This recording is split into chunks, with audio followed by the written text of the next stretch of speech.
اب یہ نوٹ کر لیجئے، ہدایت و ضلالت اس دنیا میں جو مختلف حالتیں انسان پر طاری ہوتی ہیں، یا نعمتوں کی بارش ہو رہی ہے، یا تنگی ہے، فقر ہے، احتیاج ہے، دنیاوی حیثیت ہے، وجاہت ہے، یا دنیا میں گمنامی ہے، کسنوی پرست کے بھیا کس تھی، کوئی آپ کا حال ہی نہیں پوچھ رہا کہ تم ہو کون، تمہارے منہ میں کتنے دانت ہیں، یا یہ کہ دنیا میں اقتدار کی کسی مسند پر انسان بیٹھا ہے، یا یہ کہ کوئی اس کے ہاتھ میں اختیار نہیں۔ یہ تمام جو حالات انسان پر طاری ہوتے ہیں، ان کے جواب میں جو طرز عمل فکری اعتبار سے اور عملاً انسان اختیار کرتا ہے، اس کے 4 درجے ہیں۔ پہلا درجہ ہے انتہائی گمراہی، ضل ضلالا بعیدا۔ وہ کیا ہے؟ اگر عزت ہوئی، نعمتیں ملی، فلاں دیوی یا دیوتا کی نگاہ کرم ہے، اس کی کرپا سے یہ ہو گیا، اور اگر کوئی تکلیف آ گئی، مصیبت آ گئی، معلوم ہوتا ہے کہ فلاں دیوی یا دیوتا ہم سے ناراض ہو گیا، یہ کالی دیوی کی طرف سے کوئی مصیبت آ گئی ہے، یا یہ کہ یہ لکشمی دیوی کی نگاہ کرم ہے کہ ہمیں دولت مل گئی ہے۔ یہ تو ہے شرک۔ شرک ہونے کے اعتبار سے یہ ہے ضل ضلالا بعیدا، انتہائی پستی۔ اس پستی سے اوپر آئیں گے تو توحید کی پہلی منزل ہے۔ عزت دی اللہ نے دی، اگر کوئی تنگی آ گئی، فقر، تکلیف، کوئی ذلت، رسوائی، یہ بھی اللہ کی طرف سے۔ ایک اعتبار سے تو انسان ہدایت پر آ گیا، بڑی گہرائی تھی اس گندگی کی اور اس خباثت کی جو شرک جس کا نام ہے، اس سے انسان نکل آیا، نجاست سے۔ توحید تو ہے، لیکن ابھی اس میں اس کی گمراہی کا ایک ایلیمنٹ شامل ہے، اور یہ گمراہی سے جب تک آگے نہیں آئے گا، اوپر نہیں ابھرے گا، اس کا طرز عمل کیا ہوگا کہ ذرا کچھ مل گیا، عزت مل گئی، پھولے نہیں سما رہے، اب زمین پر قدم نہیں ٹک رہے، گردن اکڑ رہی، کہیں محرومی ہو گئی، کوئی تکلیف آ گئی، کوئی مشقت، فقر آ گیا، اب بجھ کر رہ گئے۔ ان دونوں کیفیات میں انسان کا پینڈولم جو ہے وہ ایکسٹریم کو جائے گا۔ یہ کب ہوگا؟ جبکہ انسان یہ سمجھتا ہے کہ اس دنیا میں جو دولت مل گئی یا عزت مل گئی تو یہ گویا کہ بڑی کوئی قابل فخر شے ہے، اور اگر یہاں پر کوئی تکلیف آ گئی، کوئی مصیبت آ گئی، فقر و فاقہ آ گیا تو یہ گویا کہ بہت ہی اہانت آمیز شے ہے۔ اگر یہ انسان سمجھے گا تو طرز عمل وہ نکلے گا نتیجے کے طور پر جو میں بیان کر چکا ہوں، یہ گمراہی ہے۔ اس گمراہی سے نکلیں گے تو آپ کس مقام پر آئے؟ دوسری منزل ہدایت کی کیا ہے؟ نہ یہ عزت ہے نہ یہ ذلت ہے، دونوں حیثیتیں برابر ہیں کہ یہ امتحان ہے۔ اسی لیے ان دونوں آیتوں میں ایک لفظ قدر مشترک ہے، اذا مبتلاہ فاما الانسان اذا مبتلاہ ربہ فاکرمہ ونعمہ۔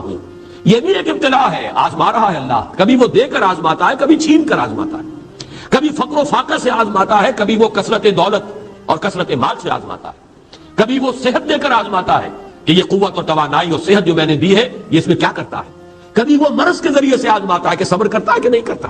ہمارے لیے شکوہ اور شکایت تو اس کی زبان پر نہیں آ جاتی، نالا اور شیون تو نہیں آ جاتا، تکلیف جھیلتا ہے کہ نہیں جھیلتا، اس میں تحمل ہے کہ نہیں ہے، تو صبر کرتا ہے یا شکر کرتا ہے۔ یہ دونوں کیفیات در حقیقت اس اعتبار سے مساوی ہے، یہ بھی امتحان، یہ بھی امتحان۔ یہ حقیقت جب سامنے ہوگی اب وہ پینڈولم جو ہے وہ بہت کم ہو جائے گا، یعنی انسان میں طبعی طور پر تو ایک اثر ہوتا ہے غیر اختیاری، کسی چیونٹی نے کاٹا آپ کے پاؤں پر، آپ اپنا پاؤں ہٹا لیں گے، اس میں کوئی ارادہ نہیں، یہ ریفلیکس ایکشن ہے، غیر اختیاری فعل۔ اس حد تک تو انسان ضرور متاثر ہوتا ہے، اس سے تو کوئی انسان جو ہے وہ بلند تر نہیں ہو سکتا۔ حضرت ابراہیم رضی اللہ تعالیٰ عنہ، حضور کے وہ نومولود فرزند، انتقال جب ہو رہا تھا آپ کی آنکھوں میں آنسو آ گئے۔ اب یہ ایک طبعی اثر ہے، ایک فعل ہے، انفعالی کیفیت ہے جو بالکل طبعی ہے، لیکن یہ نہیں کہ اس کی وجہ سے انسان کی زبان پر کوئی شکوہ آ جائے، کوئی شکایت آ جائے، یہ نہیں ہوگا، یہ ایمان کے منافی ہے۔ اسی طریقے سے اگر کوئی خوشی ہوئی ہے تو چہرے کے اوپر ایک نکھار آ جائے گا، تبسم آ جائے گا، اس سے زائد نہیں۔ اس حد تک تو یوں سمجھیے کہ انسان کا طبعی تقاضا ہے، اس سے زیادہ یہ پینڈولم اگر سوئنگ کر رہا ہے تو گویا کہ اس حقیقت سے انسان محجوب ہے کہ یہ بھی امتحان ہے، یہ بھی امتحان ہے، جو ہم سورہ حدید میں پڑھ چکے ہیں۔ ما اصاب من مصیبت فی الارض ولا فی انفسکم الا فی کتاب من قبل ان نبراها ان ذلک علی اللہ یسیر لکی لا تعصوا علی ما فاتکم ولا تفرحوا بما آتاکم۔ اللہ تمہیں کچھ دے تو اتراؤ مت، اللہ تم سے کچھ چھین لے تو اس کے اوپر افسوس مت کرو۔ یہ نتیجہ ایمان کا نکلنا چاہیے۔ اگر تمہیں ایمان ہے اللہ پر، اگر تمہیں یقین ہے کہ جو کچھ ہوا ہے اللہ کے اذن کے بغیر نہیں ہوا، اگر تمہیں یقین ہے کہ اللہ نے جو میرے لیے طے کیا ہے اس میں میرے لیے خیر ہی ہے، چاہے فی الحال فی الوقت فوری طور پر مجھے ناگوار محسوس ہو رہی ہے بات، لیکن یقیناً میرے لیے اس میں خیر ہے میرے رب کی طرف سے، کہ ہر کے ساتھ یہ ماریخ عین الطاف است۔ ہم تو شارٹ سائٹڈ ہیں، ہم دیکھ نہیں سکتے کسی شے کو، ہم اس کے ظاہر کو دیکھ کر گھبرا اٹھتے ہیں کہ یہ تو تکلیف آ گئی، کیا پتا اسی کے پردے میں اللہ کی رحمت آ رہی ہے۔ میں نے وہ رئیس امروہوی کے اشعار آپ کو کئی دفعہ سنائے ہیں، وہ وقت آیا کہ ہم کو قدرت ہماری سعی و عمل کا پھل دے، بتا رہی ہے یہ ظلمت شب کہ صبح نزدیک آ رہی ہے۔ ابھی ہے کچھ امتحان باقی، فلاکتوں کے نشان باقی، قدم نہ پیچھے ہٹے کہ قسمت ابھی ہمیں آزما رہی ہے۔ رئیس اہل نظر سے کہہ دو کہ آزمائش سے جی نہ ہارے، جسے سمجھتے ہو آزمائش وہی تو بگڑی بنا رہی ہے۔ اسی آزمائش سے تو بگڑی بنے گی، اسی سے تو تمہارا خیر جو ہے اجاگر ہوگا، سامنے آئے گا، پتہ چلے گا who's who, what is what۔ ابو بکر میں کتنا یقین اور ایمان تھا، یہ کیسے معلوم ہوگا؟ کیسے معلوم ہوگا کہ بلال میں کتنا سہار، کتنا تحمل تھا، کتنا صبر تھا، اگر وہ مصیبت ان پر نہ آتی کہ جو امیہ ابن خلف کے ہاتھوں ان پر قیامت ٹوٹ رہی تھی۔ تو یہ ساری چیزیں جو ہے ما اصاب من مصیبت فی الارض ولا فی انفسکم الا فی کتاب من قبل ان نبرأ ان ذلک علی اللہ یسیر لکی لا تأسوا علی ما فاتکم ولا تفرحوا بما آتاکم واللہ لا یحب کل مختال فخور۔ اگر اس حقیقت سے محجوب ہو جاؤ گے تو پھر اختیال اور فخر اور گھمنڈ پیدا ہو جائے گا تمہارے اندر، یا دوسری طرف مایوسی، کمر ہمت ٹوٹ کر رہ جائے گی، خودکشی کرنے کو انسان آمادہ ہو جاتا ہے، ذرا کوئی ناکامی دنیا میں آ گئی، کوئی تکلیف آ گئی۔ یہ ہے در حقیقت تیسری منزل، ہدایت کی دوسری سیڑھی۔ پہلا کیا تھا؟ نہایت ضل ضلالا بعیدا، کوئی خیر مل گیا تو کسی دیوی کی نگاہ کرم، کوئی تکلیف آ گئی تو کسی دیوتا کی ناراضی، یہ تو ہے ضل ضلالا بعیدا۔ اس سے اوپر آئے، یہ پہلی سیڑھی ہدایت کی ہے۔ عزت ہے تو اللہ کی طرف سے، اور اگر کوئی ذلت ہے، تنگی ہے تو اللہ کی طرف سے، یہ ہدایت کا آغاز ہو گیا، یہ توحید کی بنیادی منزل ہے۔ اس سے اگلی منزل، یہاں کی ذلت ذلت نہیں، یہاں کی عزت عزت نہیں۔ ذالک یوم التغابن، ہار اور جیت کے فیصلے کا دن تو قیامت کا دن ہے۔ وہاں معلوم ہوگا جس کو اسروں عزت ملی وہ عزت والا ہے، جو اسروں ذلیل ہو گیا وہ ذلت والا ہے۔ یہ تو امتحان ہے، دار الامتحان ہے۔ خلق الموت والحیات لیبلوکم ایکم احسن عملا، یہ تو دار الامتحان ہے۔ امتحان ہونے کے ناطے دونوں برابر ہیں۔ اس سے اوپر ہے ایک چوتھی منزل، ہدایت کی تیسری منزل۔ وہ کیا ہے؟ عام طور پر انسان یہ سمجھتا ہے کہ یہ جو آزمائش ہے تنگی کی اور فقر و فاقہ کی، یہ سختر آزمائش ہے، اور نعمتوں کی بارش ہو تو یہ آسان آزمائش ہے۔ یہ بھی ابھی گمراہی کا ایک پرت جو ہے اس کی باقی ہے۔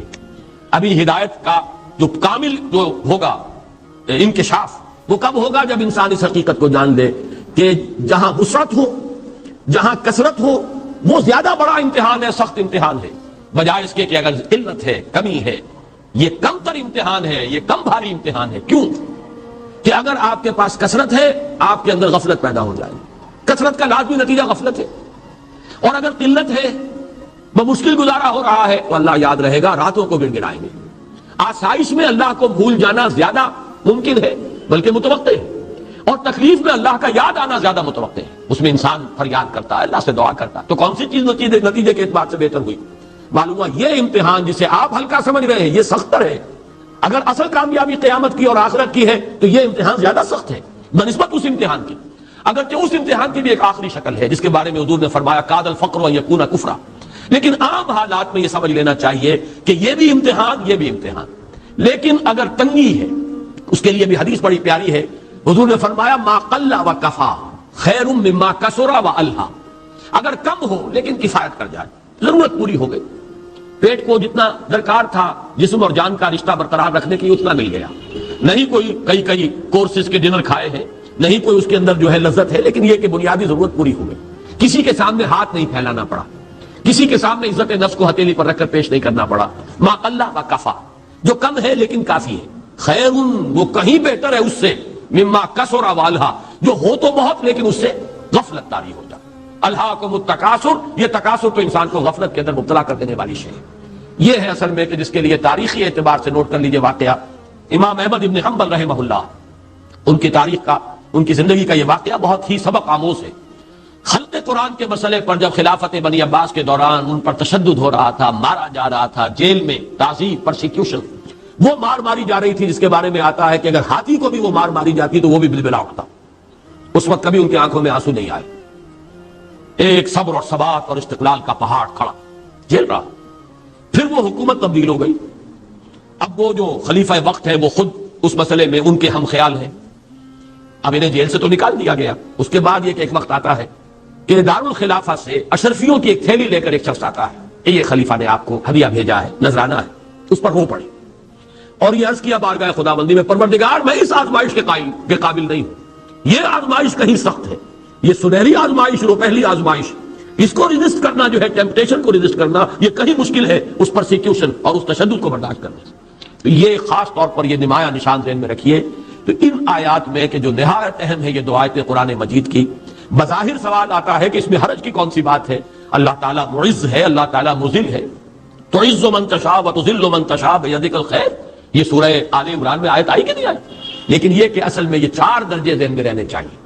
اگر آسانی ہو، عزت ہو، دولت ہو، فراوانی ہو تو کسی دیوی کی نگاہ کرم یا دیوتا کا کرم. تکلیف ہو، مصیبت ہو تو کسی دیوی یا دیوتا کا اظہار غضب، ناراضگی کا مظہر. اس سے اوپر آئے جو عزت دی ہے اللہ نے دی ہے، مجھے اللہ نے باعزت کر دیا دنیا میں، اور یہ ذلت اللہ نے مجھے ذلیل کر دیا، اس کے اعتبار سے یہ ہدایت ہے، توحید تو آ گئی. لیکن ابھی گمراہی کا ایک ایلیمنٹ شامل ہے. وہ گمراہی کیا ہے کہ نہ یہاں کی عزت ہے، نہ یہاں کی ذلت ہے. وہ جو بھی سردی گرمی اور نرمی سختی، ان تمام کو جو ہے وہ برابر رکھو کہ دونوں جو ہے یہ آزمائش کی کیفیتیں برابر ہیں. یہ ہو گئی گویا کہ اس سے ایک درجہ بلند.